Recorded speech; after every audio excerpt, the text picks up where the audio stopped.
こんにちは、ハリケーンフットボールです。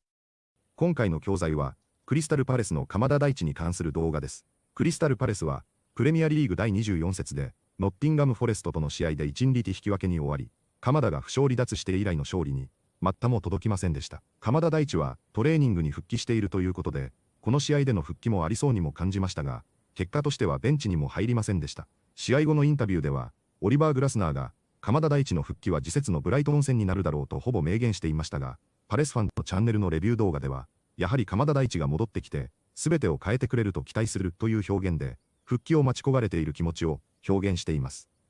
実際にどのように話しているのか、チェックしてみましょ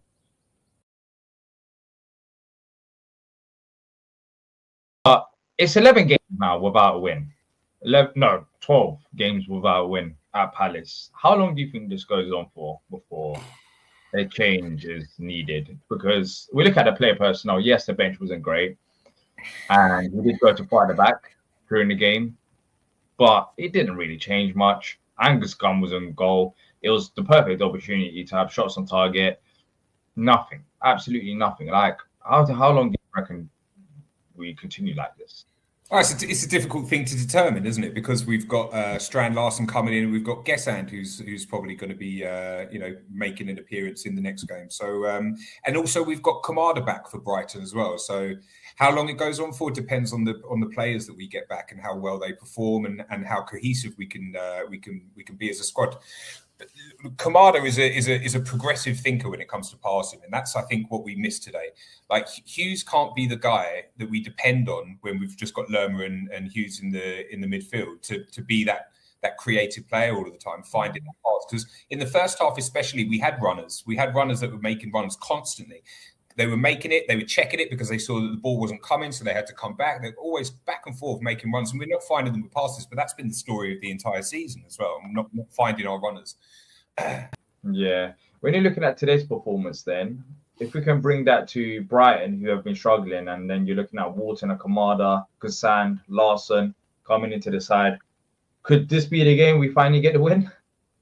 You know what? I can kind of see things starting to happen. I could see something happening today, but I still think for me it's a bit too late now. I think Glasner has to leave after the Brighton game because he's kind of weakened the enthusiasm to play and to win games. And I think we're in a kind of rebuild anyway. And him announcing he's going to leave, he's still got to bring in someone new. So I'd say keep him for the Brighton game, and then change manager. And as for that game at Brighton, I think it could see a win because it will be players back, like you say, and there could be potential to start winning games again.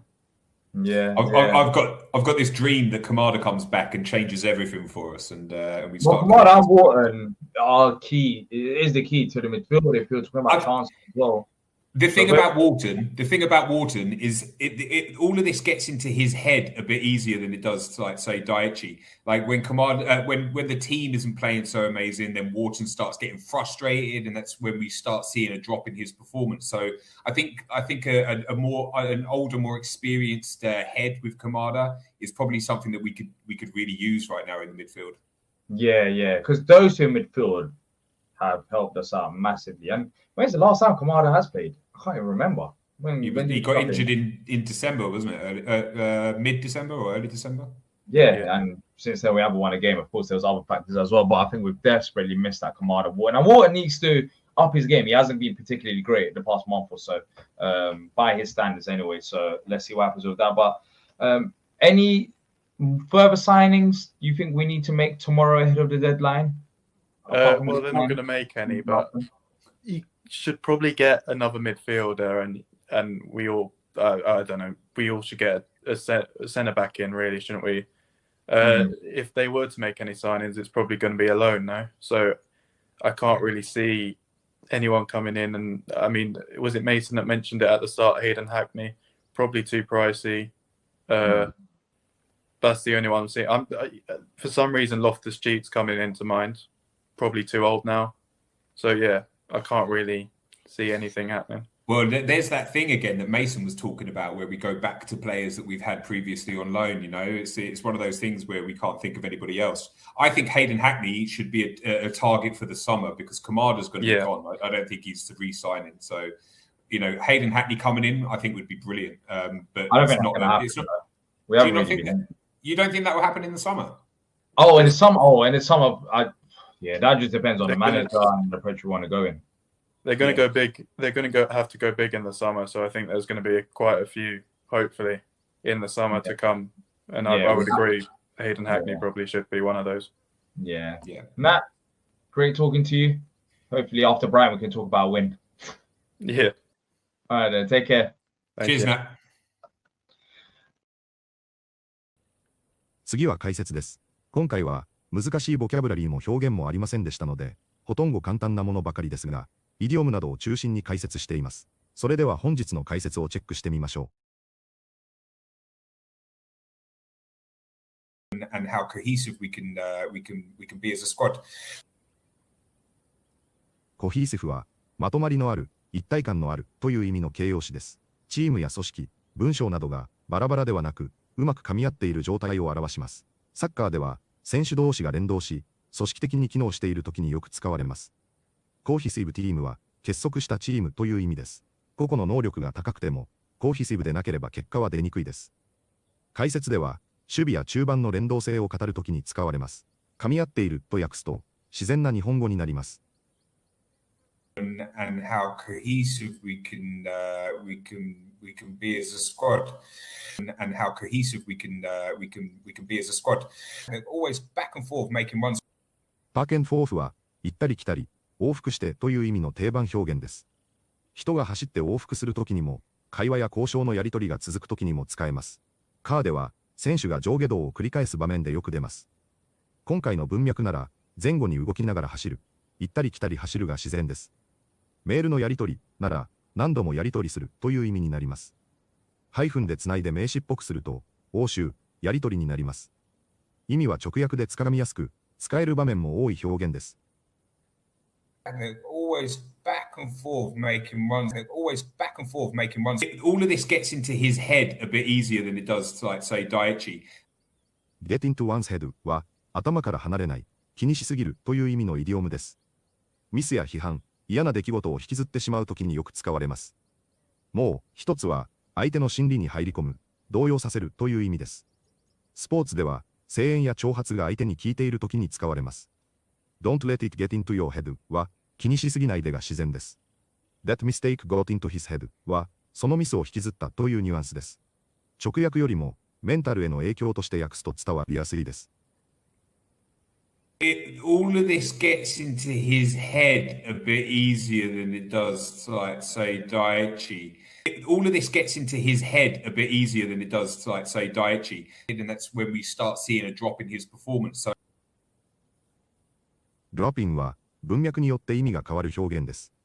スポーツ解説では、a drop in performance のように使われます。これはパフォーマンスの低下、出来の落ち込みという意味です。一時的に調子が落ちるニュアンスがあります。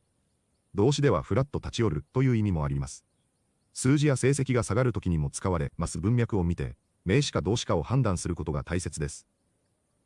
And that's when we start seeing a drop in his performance. And that's when we start seeing a drop in his performance. For some reason, Loftus-Cheek's coming into mind. コメテマインドは、ふと思い浮かぶという意味の定番表現です。頑張って思い出すというより、自然に頭に出てくるニュアンスです。質問されたときに、最初に受けたんだものを言うときによく使います。例えば、ワンウォル、コメテマインドは、一人で言うならという感じです。今は何も思い浮かばないなら、Nothing コメテマインドと言えば、筋幕では、頭に浮かぶ思い当たると訳すと使いやすいです。For some reason, Loftus-Cheek's coming into mind.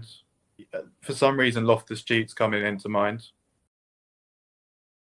いかがでしたか？鎌田大地が戻ってきて、すべてを変えてくれることを期待している、願っているというよりも、夢を見ているという表現でしたので、理由や根拠があるというよりも、楽観的にというのか、何かに頼らざるを得ない状況というだけなのかもしれませんが、中盤での鎌田の重要性や、鎌田不在のチームに足りないものがはっきりとあることも感じていることからも、鎌田が戻ってくることによって、チームが全く変わるかもしれないという期待は大きいのだろうと感じます。